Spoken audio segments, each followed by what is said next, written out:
I can feel how I'm changing. I don't know if I'll ever go back. All the ways that you make me, build me up on the things I lack. I don't ever wanna lose you now, 'cause I don't think I'll make it here without. 'Cause it's you and only you. 'Cause it's you and only you.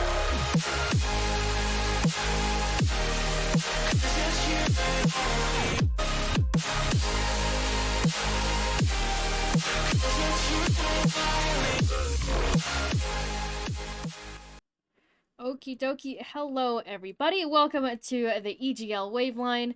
We're doing winners round 2, technically losers round 1. I feel like it's a bit more logical if I just keep going with the winners number. So we have Clutch here on the desk with me, and Matt Pizza. For once in his life, Matt actually showed up, even though I was like spam picking him. I was like, yo, get in here, bro. I'm here. That's all that matters, you know? He's here. Yeah. That's all that matters. So, if you guys haven't seen it yet, we have released the All-Stars graphic. If there's any typo or, like, team name that's wrong, let me know. I'll go and fix it. But if you guys have not seen it, we have it right here. We have the number 1 All-Stars on the left and number 2 All-Stars on the right. So we have Ikazuchi in the top lane representing TD Aftermath, Jesus Juice 13 from Literal Monkey's Fire, No Name from the same team, Pupper Please from TDA Aftermath, and Pink Penguin also from Literal Monkey's Fire. And on the right side, we have the second team of All-Stars. We have CH Gaming 349, the only player to make it from Clown Gaming Jesters, Convey from TD Aftermath, Inferno SK, the only team to have the only player, to have Hyperion as their team representing them. Not making playoffs actually, but I mean, big props and shout out to them. And the Wonderworld from Literal Monkeys, and Staff Wannabe being the only player from VBU. So if you guys want to see the bracket again, it's in it's called like All-Star Lineup channel or something. It's somewhere in there. I'm sure you guys will be able to find it. So big congrats, everybody. Realistically, guys, All Stars doesn't really mean anything. All it meant was like I just put my time and effort into writing your name onto this Good. graphic. Yeah, so don't flame each other, please. You don't get anything special other than like a roll, I guess. So if you're gonna fight over a Discord roll, just try to win the chip. You'll get a roll too for that. So with that, we're gonna look at what happened last week in our bracket here. So we had TD Aftermath take a 2-0 over FTD Darken up in that winners bracket, and we had VBU actually upset Literal Monkeys, taking a 2-1 over them in that winners bracket as well. So FTD Darken and Literal Monkeys have not been eliminated yet, if you guys remember the playoff bracket. So FTD Darken and Literal Monkeys, they have dropped into the losers bracket. So looking at our series on the left here, we have TD Aftermath taking that 2-0 over FTD Darken. So Matt Pizza, you're a FTD fan for this series. I don't know what to tell you, man. No, going into the series, I had a sneaking suspicion that I might be a little bit wrong, but nonetheless, I still believed in FTD. All right, I think that's what matters. Through thick and thin, I'm always there for FTD, and that's the consistency that that team needs. You know what I mean? But is FTD there for you, Matt Pizza? You know, Did they show Xernean, up do for you? you in this series? Like we were saying, TD Aftermath did take this 2-0. Um, I mean, like, what do you think? I mean, okay. The thing was, TD Aftermath obviously coming in as a higher seed, the more favored team to win. We had, I think it was that first or second game. There was one that was actually quite close, where I think, I think it was the second game, I believe. okay, yeah. Yeah, it was the second game, I think. Oh, right. Uncle Squash was playing Malzahar, and oh, yeah, yeah. Okay, I do remember this game. So, Yeah. overall, when you're looking at this game, I honestly think this kind of stuff really came down to just the way that TD Aftermath played and the way that FTD Darkin kind of drafted depending on what TD Aftermath picked. So in that second game, right, we were talking about FTD Darkin taking that Jinx in the first round, B1ing it, and then TD Mhm. Aftermath locking in Nocturne and Nautilus, right? So they're showing a lot of dive. And the thing is, I feel like here FTD Darkin picked Leona and then Malzahar.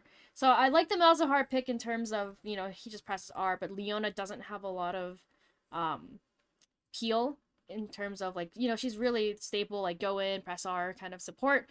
So I think FTD Darkin could have picked something like Tarek here or something more disengaging like Janna would have gotten a lot of value in this kind of comp.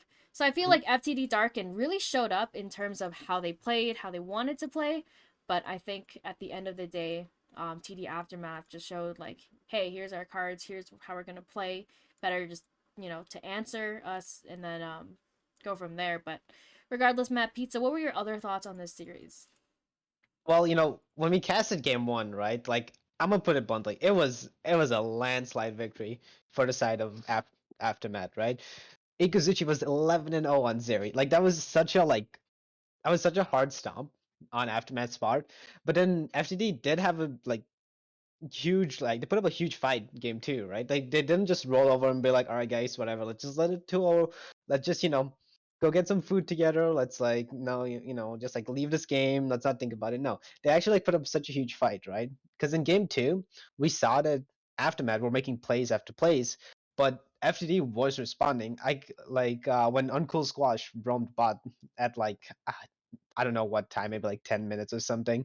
He was able to pick up like either a triple or quadro kill, and like it showed that FTD wasn't taking this lying down, right? They were being proactive and they were trying to put up a fight. And game two was a really close game, and it was really well played for FTD.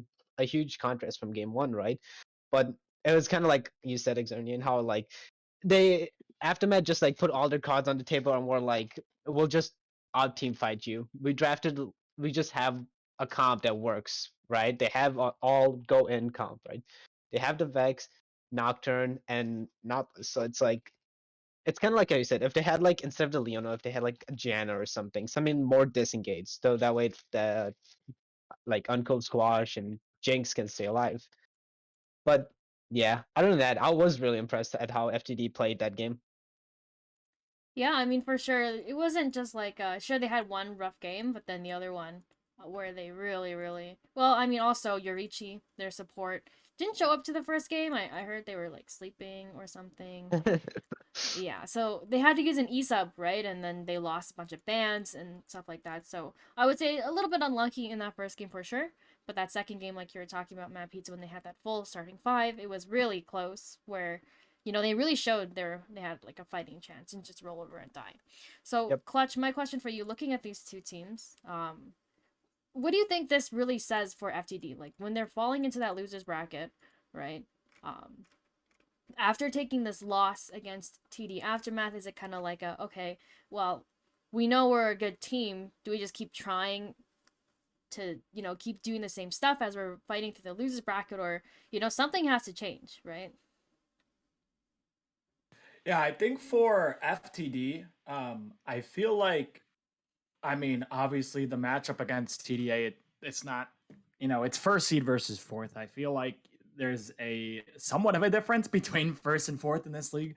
Unlike EDL, I feel like Aftermath is kind of really firing on all cylinders right now, and I don't really think anyone can beat them. So I mean, FTD losing isn't the end of the world. They're going to be going up against, who are they playing? Is it Project Iconic? Yeah, right. Yeah, they play Yeah. Project Iconic, which I feel like they should win. This should be an easy series for them if they play how they've been playing and just play very standard.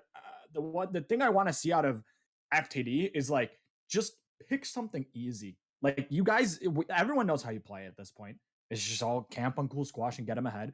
Just like facilitate that in draft. If you're gonna play like it, then just facilitate that type of style. And I think they should be fine against Project Iconic. Now I don't know what Project Iconic really has in the bag for them.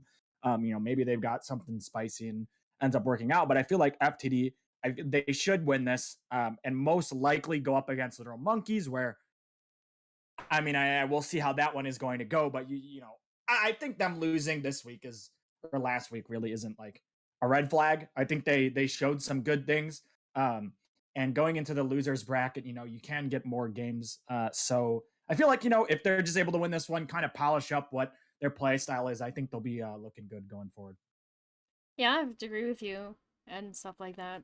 Just finding what works for you. And I really like the band. Like we were talking about this in the second game when TD banned that Corky, and there's just a lot of solidifying stuff at this point, right? You're in playoffs. You need to have that play style and those champions that just work for your team. If you really want to try some stuff out, do it in scrims. Don't do it in your losers bracket playoffs series. So with that, we're gonna look at that second series where VBU 2-1 Literal Monkeys. So Matt Pizza, I will let you take the floor with this one. Start us off here. Mhm. VBU, you were the only one to actually get this correct, but I don't know if that was like luck or like genuine No, skill. no, no. Listen, I ran the simulations. Okay, I knew Right. exactly what was gonna happen. All right. Um, but no, game one, I'll be completely honest, did not have a single shred of faith for VBU. Oh I was my. just kind of like, you know what? I'm already throwing away my predictions by voting for FTD. Might as well do the same thing for VBU. But you know what was the difference? VBU, we got the VBU background, right? All right, and I voted for them. Clutch didn't, so instantly they got a like morale boost. Okay, they're like, oh, Mad Pizza's voting for us. We gotta show up.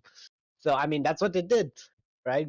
Game one, Annie, Merciful Crow popping off on Seraphine mid, going 0-0-12, true support player, and then All Man Genetics on the Lethality MF going 14-0. Like, I can just imagine the wombo combos that they're doing, right? They have an all go in team comp, right? They got the Seraphine, they got the Zac, Misfortune, and Leona.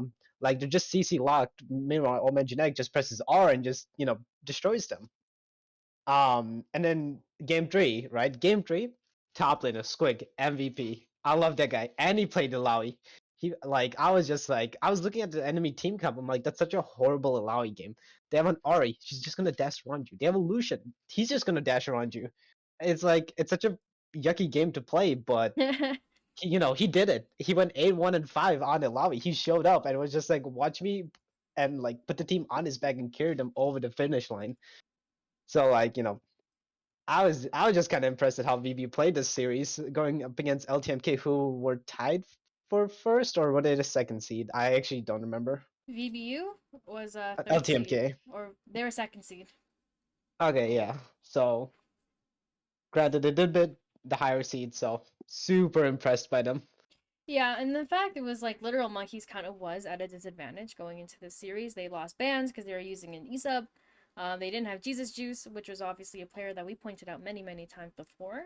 So I think that without someone like Jesus Juice being, there, I feel like it throws a really big wrench in terms of like team communication, team playstyle, team kind of everything, right? So, um, this poor guy, he played Udyr 3 times in a row. I don't know how you have fun playing Udyr 3 times in a row.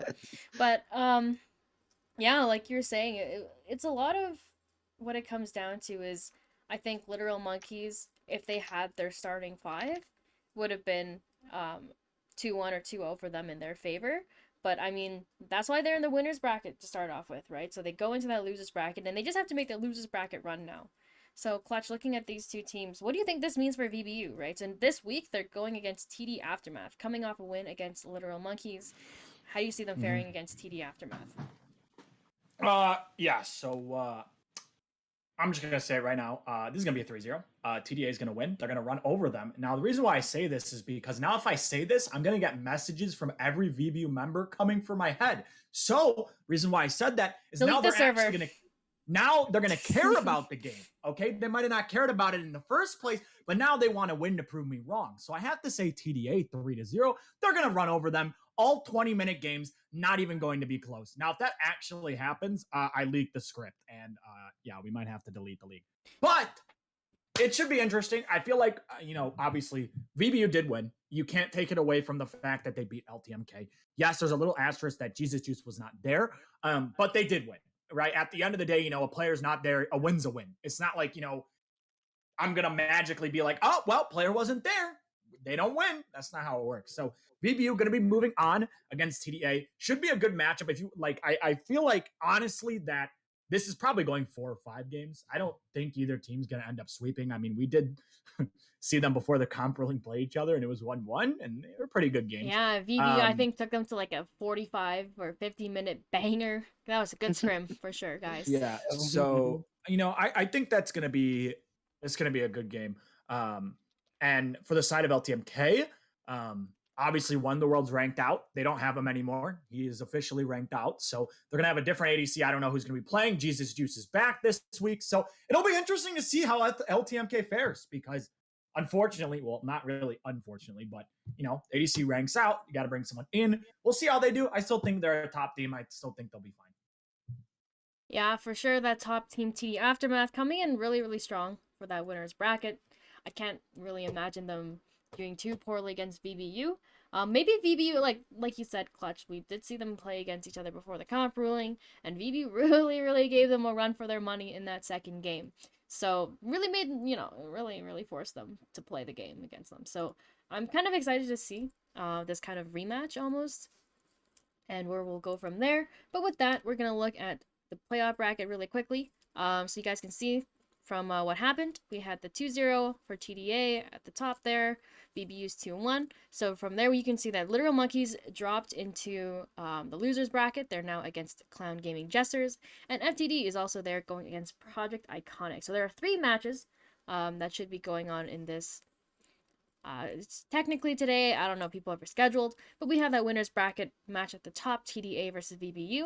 So that's the one we're going to be streaming today. And then we have Literal Monkeys, Clown Gaming Jesters, and FTD Project Iconic down there. That should be happening today, but like I said, no clue if they got rescheduled. So with that, we're going to look at some predictions for this week. So this is the losers round 1.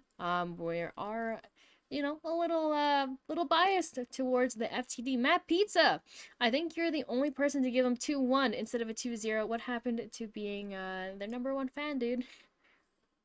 Well, I'm their number 1 fan. All right, but like sometimes if we all have the same identical predictions, it doesn't look the best. There's gotta be some diversity. And like FTD, as much as I like them, they are somewhat inconsistent. So I just think they might have like a hiccup one game, like they accident like Baron steal. I don't know, like they happen to steal 4 dragons in a row or It's something like happened to that. steal 4 dragons in a row, and then they steal Elder, and then And then the Nexus goes Matt boom, Pizza. I think if you steal 4 drakes in a row, I don't think you need to steal Elder. But okay. Well, no, you steal 4 drakes in a row and then Elder's up, right? And then you also well, okay, actually, I see what you're saying. Never mind, I'll take it back. But it's just this is one game of uncertainty that I'm gonna give to Project Iconic as like a you know underdog story.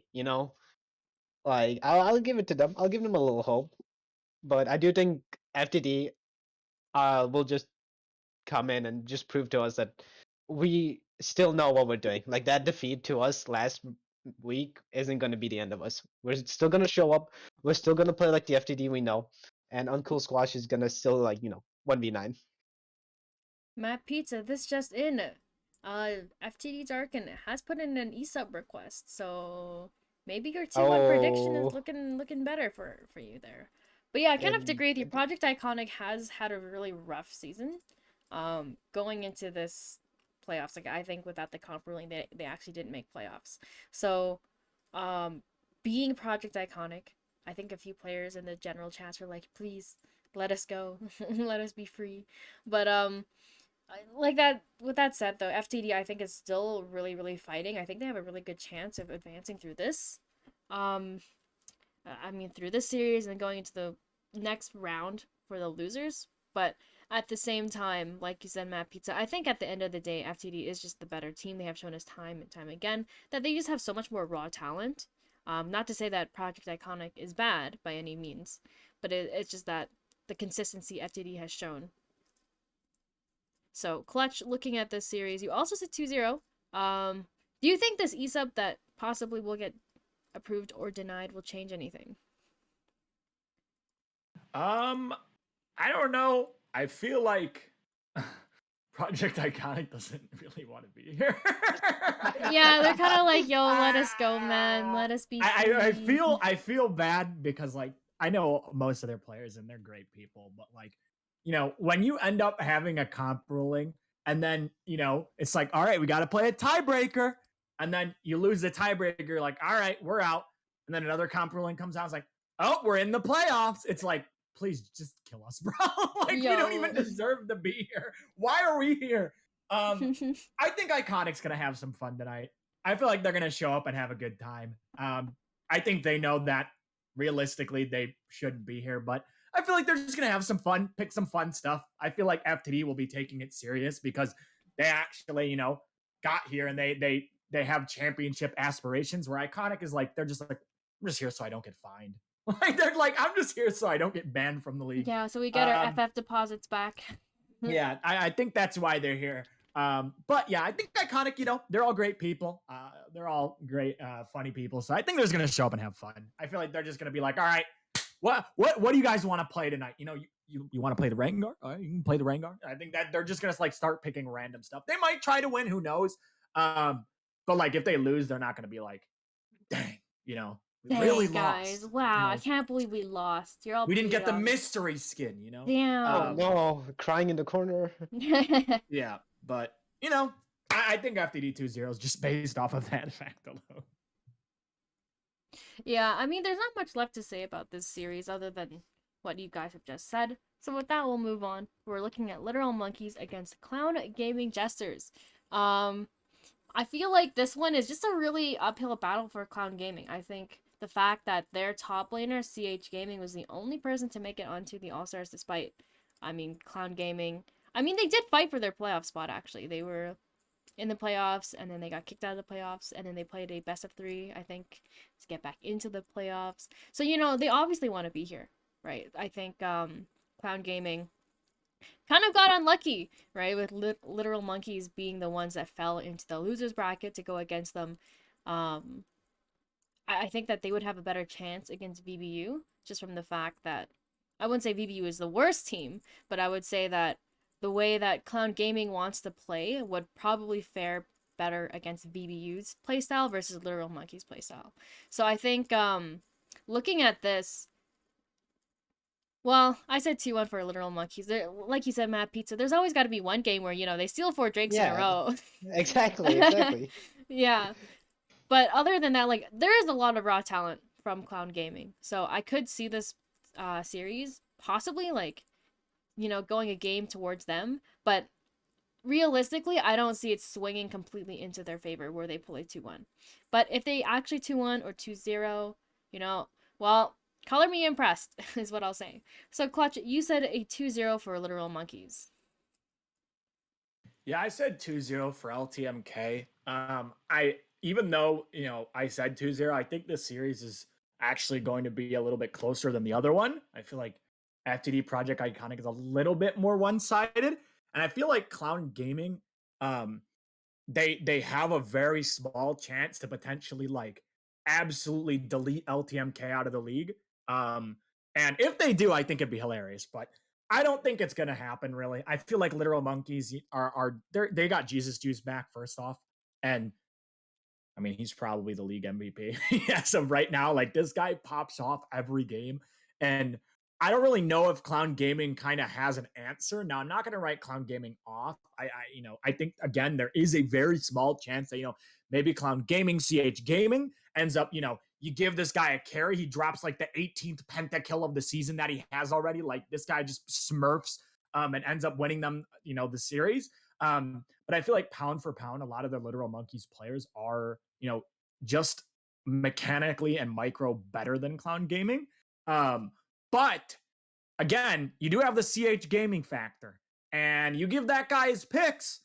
There's a chance this guy just ends up 1v9ing the series. Like he has like the Jesus Juice 1v9 MVP mentality. You know what I'm Where scared of from Clown Gaming too is like where we've seen the Darius come out from him. Yeah. You pair Darius with like an enchanter like Lulu or like no. Yumi or something. Yo, he is unkillable. So yeah, so go ahead. that's something that I feel like Literal Monkeys they've got to know, right? Like, hey, if we just take this series seriously, we come in, we don't underestimate our opponents because some teams do underestimate their opponents and they end up unfortunately losing. I've seen it in multiple leagues, multiple elos where you kind of ego check the team you're up against. You're like, they're not very good. And then you actually end up losing because you think they're garbage. I hope that this does not happen for Literal Monkeys. I don't think they're that type of team. I think with Grant, they take games very seriously. And I think if they come in, do their proper scouting, proper, they had scrims, they practice, they come in, they take it seriously. I feel like this should just be a routine win for them. But if that doesn't happen, they didn't do their practice. They didn't end up, scouting. They do their homework. Do yada yada. Yeah. They could end up losing. That's all I'm saying. But yeah, 2-0 LTMK. All right, Matt Pizza. You said 2-0 for LTMK as well. So what do you have to add to this conversation other than, LTMK, haha, better team, higher seed? I think we should go on to the next. Oh, Matt Pizza, that's a little toxic, man. I mean, I'll give I will say this. Clown Gaming did put up a good fight, like you guys have been saying. They did fight their way into the playoffs. They're putting up a good fight, but it is LTMK. It is like the second seed that they're going up against. They're probably not too happy about losing to VBU last week. So they're probably, are gonna like try to do anything they can to win against this match and get ready to play against whoever it is in the finals. So I don't really have much to say other than what you guys have been saying already. Alrighty, Matt Pizza, you're getting a little flamed in the I Twitch chat. I just saw that too. Okay, so with that, we're gonna look at our streamed match of this week. So remember, guys, this one is a best of 5, so don't win 2 games and then go to bed, okay? Or go to bed, I guess. Whatever. I guess I don't really care. I'm kidding, I care. Okay, so this is the best of 5. We have TD Aftermath versus VBU Plutonium. Clutch and I, we predicted TDA and Matt Pizza. All right, this time I'll let you say something that probably won't trigger the entire team, please. That is a good idea. I don't want to get canceled out here on EL. That would be horrible. But VBU after like hard fought victory against LTMK, they're they're feeling themselves. All right, I'll say it. They're feeling themselves. They're like, we beat LTMK, we beat the second seed. We're pretty good, and now they're going up against the first seed. And so it's definitely a harder battle for VBU, but I don't think it's out of their reach, right? Um, because what we've seen when they did play against LTMK, the two games that they did win, they were decisive wins, right? Because they weren't just like it was a close game. No, they were pretty decisive wins on VBU's part.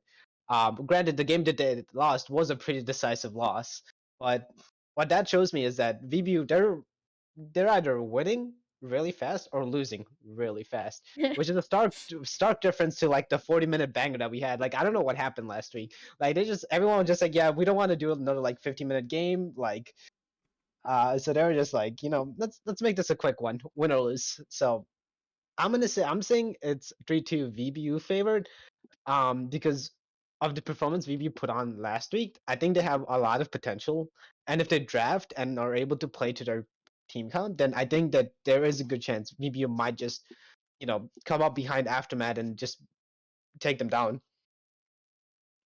I see, I see. So Clutch, you said 3-1 for TD Aftermath. Comparative to what Matt Pizza said, what do you think makes this favor TD Aftermath? So when I look at these two teams, I look at these teams and Aftermath by far is the bloodiest team in the league. Like this team fights and they'll take it to you. They don't care what they're fighting over. They could be fighting over a award. They don't care. They will fight for anything. And the thing that I'm scared of is usually Aftermath is they're the aggressive team. They're the team making the plays. They're the team, basically controlling the series. And I feel like if you're VBU, if you start to fall into this, hey, we need to fight. We got to, like kind of take it to them. We got to match them. I think that's when VBU really struggles because VBU is not a team where they really take it to you. They fight. This is not an early game proactive team. This team waits. They pick scaling. They wait for late game, and they end up taking over the game through scaling.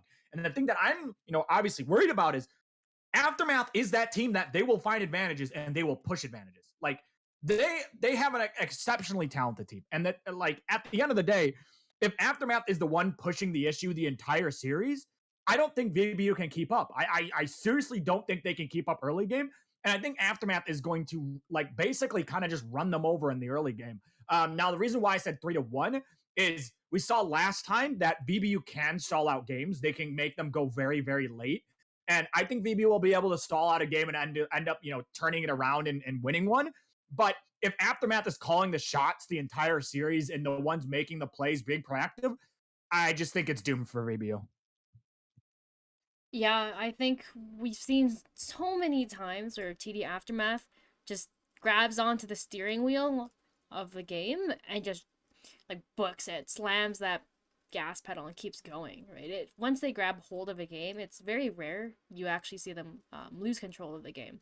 So I feel like it's up to VBU to carefully maintain that balance of, like you said, scaling, losing your lanes gracefully over just getting dove like 20 times and then being down like 500 CS by 10 minutes. So I think what you say is pretty much along the same lines as what I was kind of thinking when I made my prediction. 3-2 for TD Aftermath, just because I feel like there are going to be two games, like one or two games, where VBU is able to kind of get that scaling that they want, and then kind of win through the fact of, hey, we just stalled the game out long enough and we're able to win, right? They have so many facilitators we talk about a lot, especially Merciful Crow. Like, I really like the Seraphine pick from her a bunch and a whole bunch of other things from the side of VBU. So from TD Aftermath, I think it's just up to them to keep playing how they've been playing normally and to just, like you said, fight over everything and find leads just from anything. So Matt Pizza, I will give you one last statement to defend yourself from this Twitch chat harassment or something, if that's what you want to call it, this cancel culture, before we end it here. Yeah, I don't know, man. You gotta think positive, all right? A good underdog story is greater than like a repeated success story, all right? Down with the old, bring up the new, all right? Yeah, That's what happened to me too, but like let's not talk about my life story. That is at official Matt Pizza, twitch.tv/official_Matt underscore pizza. Wait a minute. I'm kidding. He's actually VB Matt Pizza. But with all of that, thank you guys for tuning in. Hopefully we see you guys in just a couple of minutes here. We're gonna be watching TD Aftermath take on VBU Plutonium. See you guys there.